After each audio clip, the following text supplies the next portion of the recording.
Shalom Bapak Ibu dan Saudara-saudari yang terkasih di dalam Tuhan Yesus. Kembali lagi pada pembacaan firman Tuhan pada hari ini. Sebelum kita mendengarkan dan merenungkan kebenaran firman Tuhan hari ini, mari kita berdoa agar Tuhanlah yang menolong kita untuk memahami firman-Nya.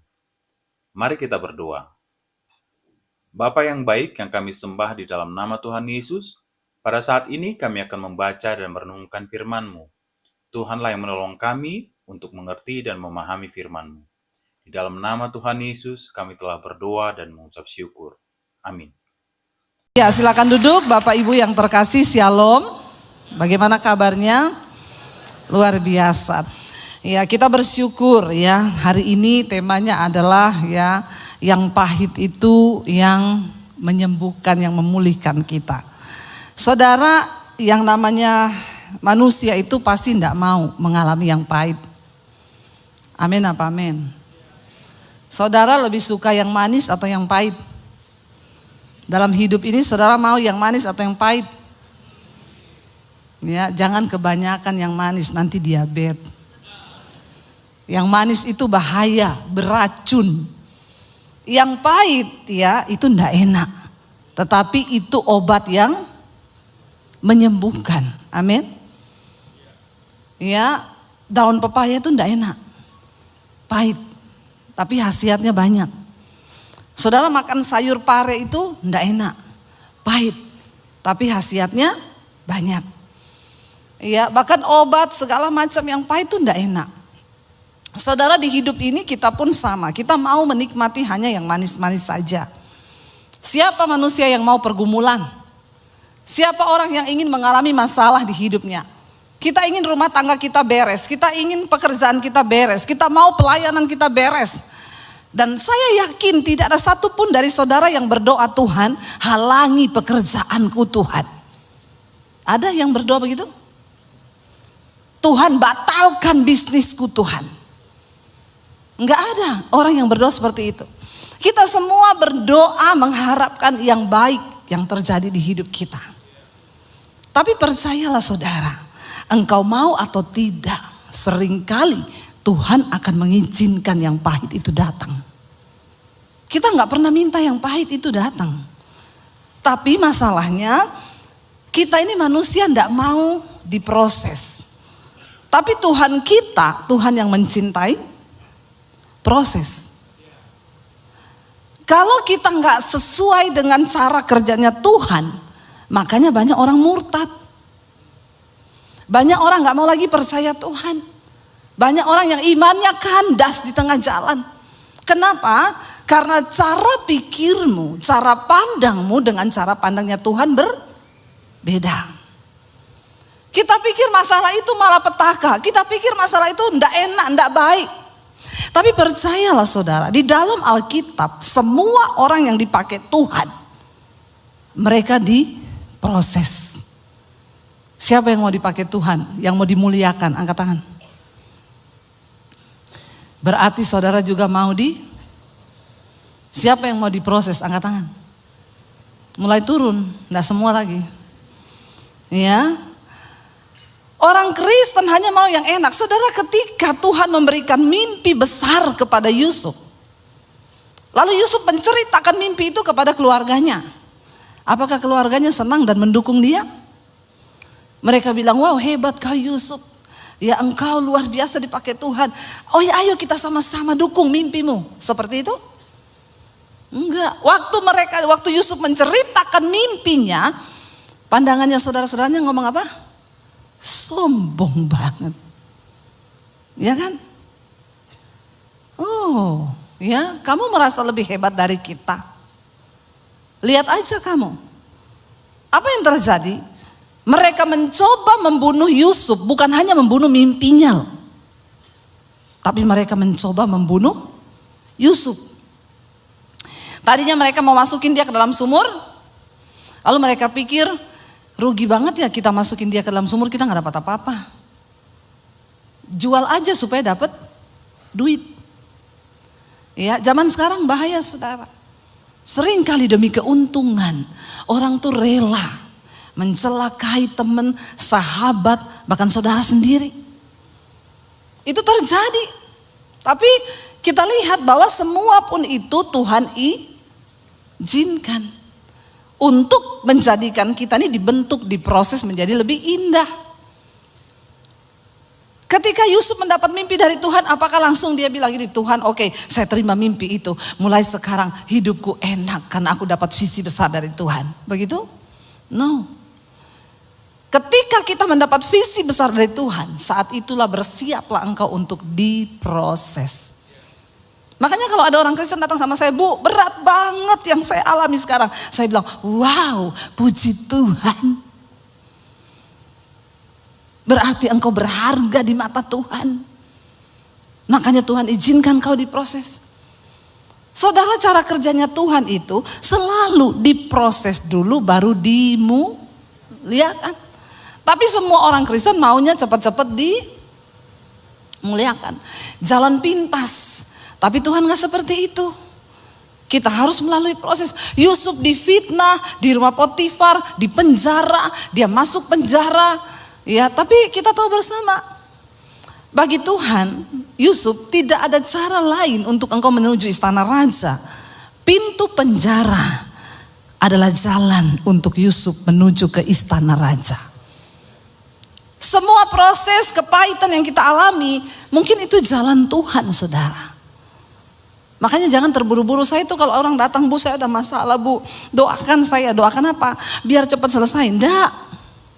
Saya tidak akan berdoa supaya masalahmu cepat selesai. Saya akan berdoa supaya kau ngerti maksud Tuhan di balik masalah itu. Kalau kau sudah ngerti, bagi Tuhan menyelesaikan masalahmu itu hanya semudah Dia berfirman. Tapi bagi orang Kristen itu, ya banyak yang gak mau, gak sabar. Saya bilang, kalau kamu bikin jalan pintas lewat masalah ini, bisa banget, bisa kamu minta tolong, kamu punya kenalan, orang hebat, kamu punya koneksi. Tapi engkau akan mengalami ini lagi, gak tahu bulan depan, tahun depan akan sama persoalanmu. Engkau gak akan pernah lulus, kenapa? Karena kau tidak mengerti kehendak Tuhan di balik masalah itu. Saya punya teman saudara, dia pengusaha, banyak duit. Setiap kali ada masalah gampang, tinggal panggil koneksi, telepon sana sini, beres. Ketika dia mendengar khotbah saya, dia bilang, aduh Ibu Debbie, kita harus mengandalkan Tuhan ya. Iya. Hari-hari ini dia telepon saya, Bu, ini sebenarnya Bu, saya telepon si A si B, beres nih masalah saya Bu. Tapi saya dengar khotbahnya Ibu, tapi kok gak beres-beres ya Bu? Saya bilang, Bapak mau coba tolong diri sendiri? Silakan kalau Bapak mau pakai cara lama. Pak, orang itu kalau mau dimurnikan Tuhan Pak, memang berat Pak. Sampai kedaginganmu itu menjerit, berteriak. Dia bilang sampai anak saya, buah saya bilang begini, Bapak kok sekarang jadi begini ya Pak, jadi tolol. Saya bilang memang orang itu melakukan firman, kelihatannya tolol. Tapi di situ engkau mulai mengandalkan Tuhan. Jangan pakai cara lama. Engkau akan mengalaminya lagi dan lagi dan lagi. Saya bilang karena itu saya melihat Bapak ini pengusaha sukses, tapi engkau gak pernah menikmati kekayaanmu. Karena engkau selalu pakai cara manusia, engkau gak pernah mengandalkan Tuhan. Ya berat saudara. Kita lihat Daud, ketika Daud diurapi menjadi raja di umur belasan tahun, maka di situ dia juga mulai masuk dalam proses. Dia dibenci sama Saul. Musuh terberat Daud dalam hidupnya bukan orang Filistin, bukan orang Amalek. Siapa musuh terberat Daud dalam hidupnya? Saul, yang adalah rajanya sendiri. Orang yang dekat di hatinya. Orang yang dianggap diurapi Tuhan. Yang kedua, siapa musuh terbesar Daud di dalam hidupnya? Bukan orang Filistin, bukan orang Amalek, tetapi Absalom, anaknya sendiri. Tidak mudah bagi Daud seorang yang diurapi Tuhan. Dia harus menghadapi kenyataan di mana anaknya pun memberontak terhadap dia. Enggak jaminan saudara seorang hamba Tuhan lalu anaknya juga nurut. Kita kan enggak bisa mengontrol semua orang. Ya. Ketika Daud menghadapi Absalom saudara, dia harus melarikan diri ke padang gurun. Dia harus melarikan diri menyeberangi sungai. Cuma gara-gara apa? Tiba-tiba Absalom merebut tahtanya dan mengusir Daud dari istana. Bahkan ingin membunuh Daud yang adalah ayahnya sendiri. Dan akhirnya ketika Daud melarikan diri, 2 kali Tuhan beri dia kesempatan untuk bisa bunuh Absalom saudara. Bunuh Saul ya. Saul mengejar mereka, lalu Daud berdiri di samping Saul yang sedang tertidur pulas. Anak buahnya bilang, "Raja, firman Tuhan digenapi bahwa Tuhan mengirimkan musuhmu di hadapanmu. Hari ini habisi dia. Aku akan tikam pedangku ke dalam lambungnya." Saul berkata, Jangan kau sentuh orang yang diurapi Tuhan." Akhirnya dia potong jubahnya Saul, dia bawa itu sebagai tanda. Ketika besoknya dia berteriak kepada Saul, "Saul, aku ada kesempatan untuk mengambil nyawamu. Ini ujung jubahmu. Tapi aku tidak menyentuhmu karena nyawamu berharga di mataku." Tapi Saul tidak kapok, saudara. Dia terus mengejar Daud untuk membunuhnya. Enggak main-main penderitaan yang Daud alami. Sampai waktu yang kedua kali pun Saul tertidur. Daud berdiri di sampingnya. Anak buahnya berkata, "Tuhan, izinkan aku tusukkan tombakku ke lambungnya. 1 kali tusukan saja dia mati." Daud berkata, "Kalau memang Saul akan mati, maka dia akan mati karena dia menemukan ajalnya. Karena Tuhan yang mengambil nyawanya, tapi bukan tanganku yang mengambil nyawanya." Berat gak bagi Daud? Berat, dia mengalami kepahitan, dia lari meninggalkan semua kenyamanannya. Tapi ketika dia punya kesempatan untuk membunuh, dia seperti orang bodoh, saudara. Gak bisa melakukan apa-apa karena ketaatan kepada Tuhan. Kalau hari itu, hari pertama kali mereka dapat membunuh Saul, dan Daud menyuruh anak buahnya membunuh, kira-kira selesai gak masalahnya? Selesai hari itu. Daud bisa langsung dilantik menjadi raja. Tapi Daud gak melakukan itu. Sampai akhirnya Alkitab berkata, akhirnya Saul berperang melawan orang Filistin. Sementara Daud ada di persembunyian. Pada akhirnya orang Filistin mengalahkan tentara bangsa Israel. Lalu Saul ketakutan dan dia melihat semuanya dibantai mati oleh orang Filistin. Lalu Saul berkata kepada anak buahnya, "Tikam aku dengan pedangku. Bunuh aku sebelum orang Filistin mengejarku." Karena mereka sangat-sangat bengis orang Filistin itu. Aku tidak mau dipermainkan oleh mereka. Tapi anak buahnya berkata, "Tidak, aku tidak akan pernah membunuh engkau tuanku raja." Dan apa yang Saul lakukan? Dia tancapkan pedangnya ke tanah. Dia jatuhkan tubuhnya di atas pedangnya sendiri. Saul mati bunuh diri. Tapi bukan Daud yang membunuhnya. Saudara, ketika Daud bebas dari Saul, dia diangkat menjadi raja. Anaknya Absalom memberontak terhadap dia. Absalom mengejar Daud. Bayangkan saudara, musuh terbesar Daud bukan orang Filistin, bukan orang Amalek, tapi orang yang terdekat dengan dia. Dia lari, saudara, menyeberang sungai ke padang gurun. Daud melarikan diri dari kejaran anaknya. Dan ketika orang memaki-maki Daud cuma bilang, anak buahnya bilang, "Aku bantai orang itu ya raja. Kenapa dia memaki-maki engkau?" Ketika Daud sedang dalam pelarian dikejar Absalom, Simei datang dan berkata, "Syukur kamu raja, kamu kena tulah dari Tuhan. Dasar engkau seorang dursila, engkau berhutang darah." Dia maki-maki Daud. Anak buah Daud berkata, "Tuanku raja, izinkan aku menyeberang ke seberang. Saya penggal lehernya." Daud berkata apa? "Jangan. Kalau Tuhan yang menaruh perkataan kutuk itu di mulutnya, dan memang Tuhan yang mengizinkan aku dikutuk, apa urusanmu dengan aku? Dan apa urusanmu dengan Tuhan?" Daud menelan semua yang pahit itu, saudara. Sampai akhirnya pun Absalom maju untuk berperang melawan Daud dalam sebuah pertempuran. Daud berkata kepada panglimanya Yoab, "Pergi hadapi Absalom. Tapi satu pesanku, kalau engkau berhasil mengalahkan Absalom, jangan engkau bunuh dia dan jangan engkau apa-apakan dia." Tapi saya percaya sebagai panglima perang, Yoab itu gondok gak? Gondok. Ini Daud ini dia apa-apain orang diem aja, dia apa-apain orang goblok aja, gak mau balas. Ini anaknya ini bikin kita masalah. Saudara pikir enak malam-malam lari menyeberang sungai di tengah padang gurun, mereka harus kelaparan dan lain sebagainya, meninggalkan kenyamanan istana cuma karena satu anak yang namanya Absalom. Tapi Daud bilang, jangan kau bunuh dia, karena dialah anakku. Kenapa saya bilang itu penderitaan yang paling pahit bagi Daud? Karena itu musuh terbesarnya, tapi dia tidak tega untuk membunuhnya. Dia bisa melakukannya, tapi dia gak bisa lakukan itu. Saudara, apa yang terjadi? Akhirnya ketika mereka maju berperang, Absalom menunggangi bagalnya, kudanya dengan seluruh persenjataannya. Tiba-tiba kepalanya nyangkut di pohon. Dan kudanya lari sendiri, Absalom kepalanya nyangkut di pohon. Ketika orang melaporkan kepada Yoab, panglimanya Daud, Absalom tergantung di pohon. Yoab datang membawa tombaknya. Dia tikam lambungnya Absalom dan Absalom mati. Dan ketika Absalom mati, Daud berduka cita. Daud menangis, saudara.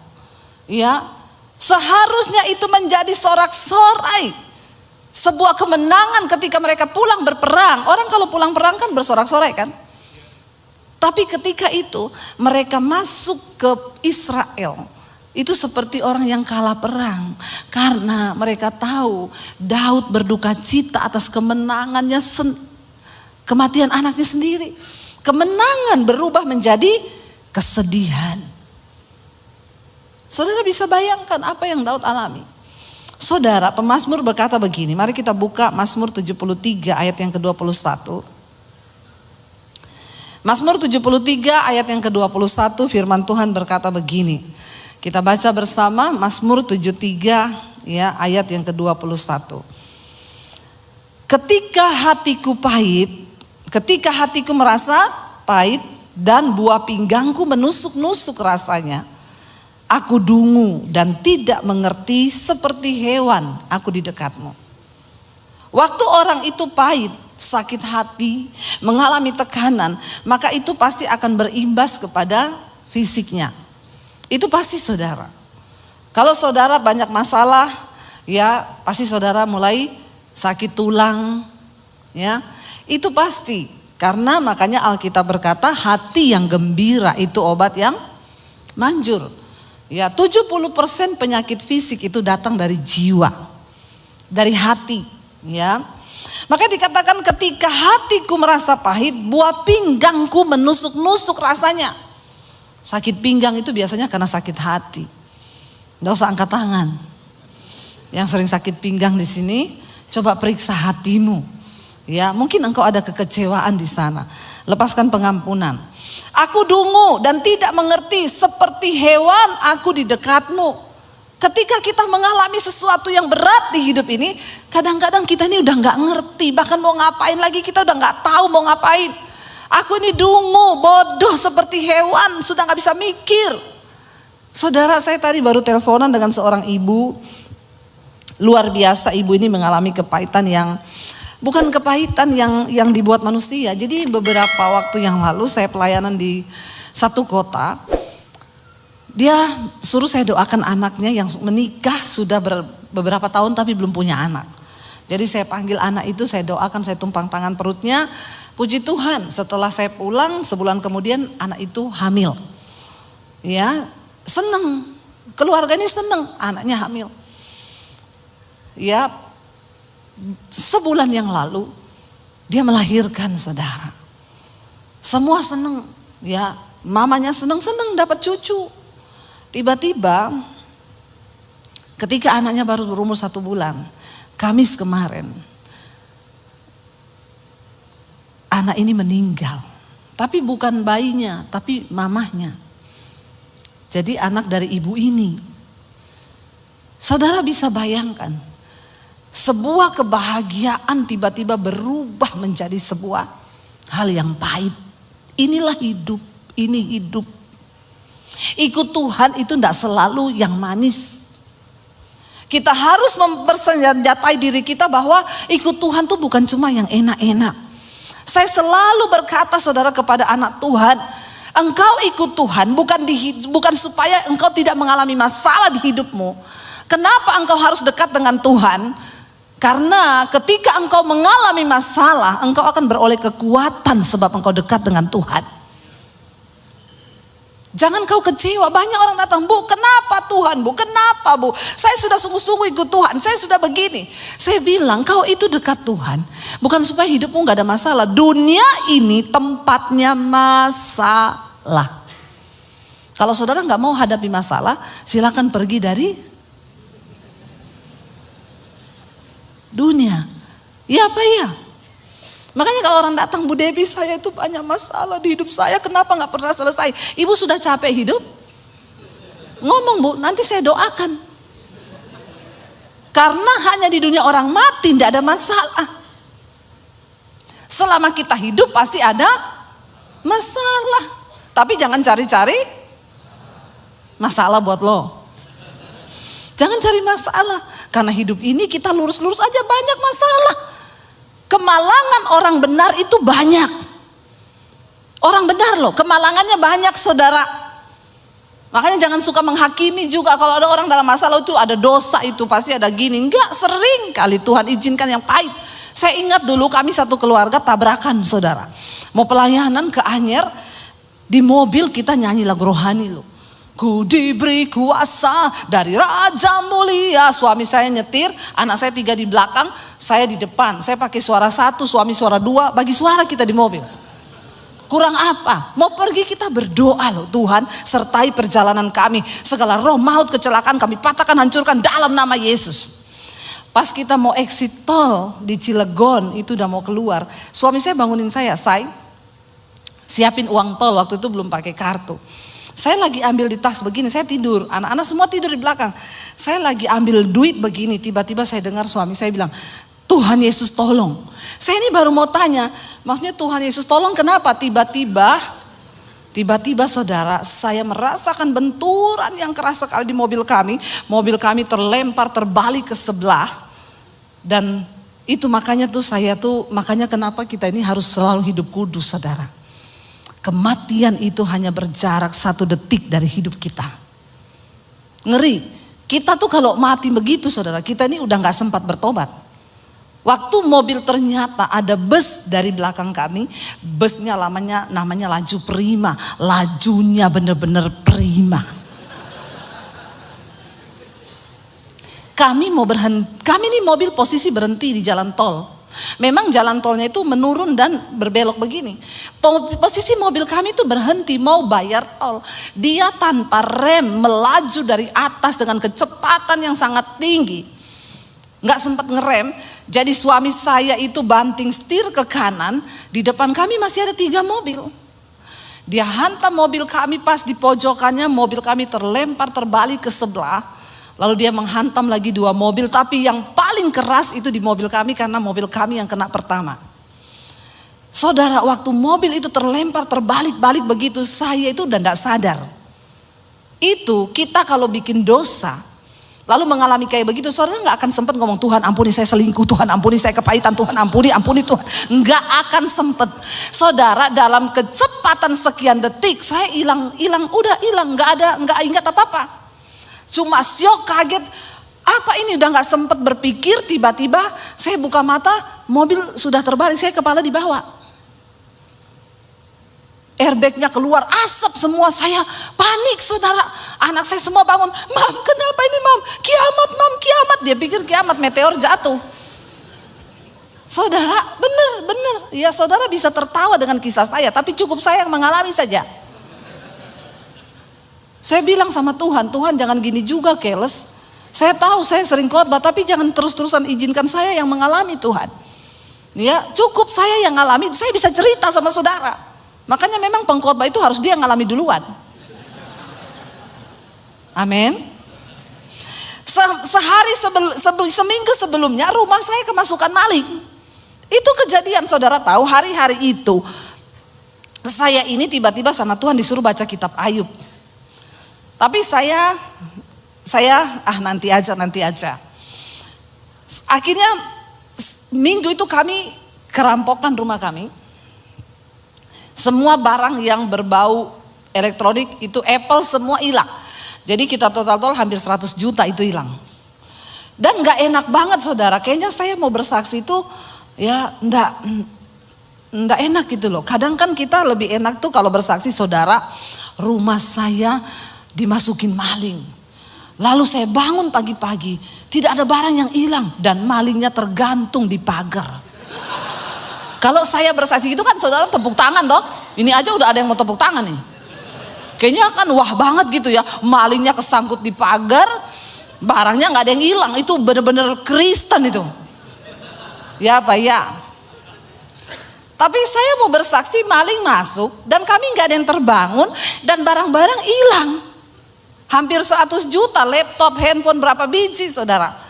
Dan saya waktu itu bangun, saya bilang ini, Tuhan, ini kan rumah tetangga saya kayaknya yang lebih benar deh dari mereka hidup saya. Tapi kok bukan rumah mereka yang dimasukin? Kenapa rumah saya? Dan rasanya di gereja itu enggak elegan kita bersaksi begini, pendeta kok kerampokan. Nanti jemaat bilang apa? Hello? Please deh.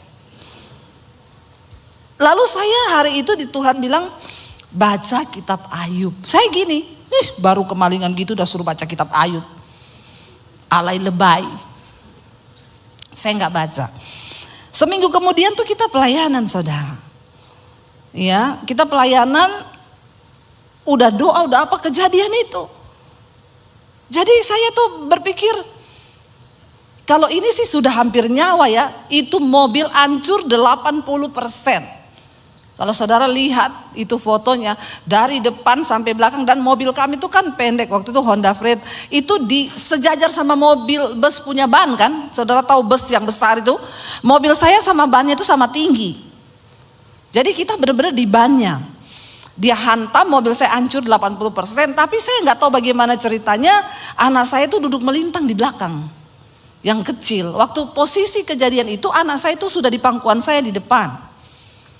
Kami satu keluarga tidak ada yang luka satupun. Enggak ada, ini tepuk tangan nih. Tadi waktu kemalingan enggak ada yang tepuk tangan. Ya, itu kami enggak ada luka saudara. Cuma ketika saya itu bilang, aduh Tuhan ya, kayaknya ini sudah hampir nyawa ini ya, sampai polisinya datang, saya dan anak-anak harus dibawa ke rumah sakit terdekat, walaupun enggak ada darah, nggak ada apa, tapi kami harus diperiksa. Jadi suami saya tinggal di mobil. Waktu suami saya tinggal, polisinya datang, dia bilang gini, waduh Pak, mobilnya hancur ya Pak, tapi untung loh Bapak cuma sendiri. Ini tadi Pak, kalau ada yang ikut, pasti yang duduk di bangku kedua udah pasti meninggal Pak. Suami saya bilang, kami berlima Pak. Astagfirullah. Terus suami saya dipegang punggungnya sama polisi. Terus mana sekarang? Istri saya, anak saya 3 Pak. Polisinya elus-elus suami saya. Ikhtifar ya Pak ya. Ikhtifar. Namanya musibah itu kita tidak ada yang tahu ya Pak. Terus gimana Pak keadaan istri sama anaknya? Suami saya bilang, puji Tuhan, gak ada yang luka, gak ada yang apa. Alhamdulillah, Masya Allah, Subhanallah. Suami saya bilang, haleluya Pak. Saudara, akhirnya saya pulang saudara. Saudara boleh tepuk tangan. Tapi di hati saya nih, saya pahit saudara sama Tuhan. Saya bilang, Tuhan kenapa bertubi-tubi Tuhan? Apalagi ketika ada orang-orang dekat itu WA, SMS, Bu, saya dengar ibu kecelakaan ya, iya. Introspeksi diri. Itu kata-kata memang memotivator untuk orang semakin kepahitan. Orang lagi ada musibah, ndak usah kau tulis introspeksi diri, ndak usah. Dia pasti sudah, tanpa kau suruh, ndak usah. Kau ndak perlu berkata kalau hanya melukai. Orang-orang Kristen, orang pelayanan, introspeksi diri Bu. Ibu kan hamba Tuhan. Dia tambah ayat lagi. Firman Tuhan berkata, rancanganku bukan rancangan kecelakaan. Pret, kau enggak ngalami kau. Saya hanya bisa menelan ludah dan berkata, terima kasih Bu, amin. Saya tuh mencoba introspeksi diri ketika kami mengatakan, Tuhan saya tuh salah apa Tuhan? Kalau saya selingkuh, enak saya langsung tahu, ini pasti karena saya selingkuh Tuhan marah toh. Atau saya lagi kepahitan, lalu ngalamin gitu, ini pasti karena saya kepahitan nih Tuhan tegur. Langsung bertobat. Masalahnya saya cari-cari, saya nggak ketemu salah saya. Stres enggak saudara? Saya pahit sama Tuhan. Kenapa engkau permalukan aku Tuhan? Aku nih hamba-Mu loh. Seolah-olah engkau meninggalkan saya. Iblis bilang, di mana Tuhanmu? Sekarang kau dicerca semua orang. Bertubi-tubi saudara yang datang. Lalu akhirnya puji Tuhan ya kami nggak mengalami apapun. Kami akhirnya berdoa, saya telan sendiri ya. Ketika kami mengalami itu juga banyak yang menjauh, dipikir kita ini orang kena kutuk. Bertubi-tubi. Lalu puji Tuhan ya setelah beberapa waktu Tuhan gantiin mobil kita dari yang Honda Freed dikasih Innova yang terbaru saat itu. Nggak usah tepuk tangan. Nggak usah.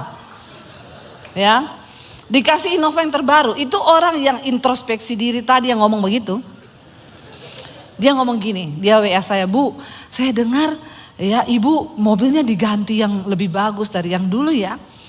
Ternyata Ibu tabrakan tuh karena Tuhan mau ganti mobil Ibu ya. Jadi saya bilang gini, Ibu mau mobilnya diganti, Mercy. Mau Bu, saya doakan masuk di bawah kontainer.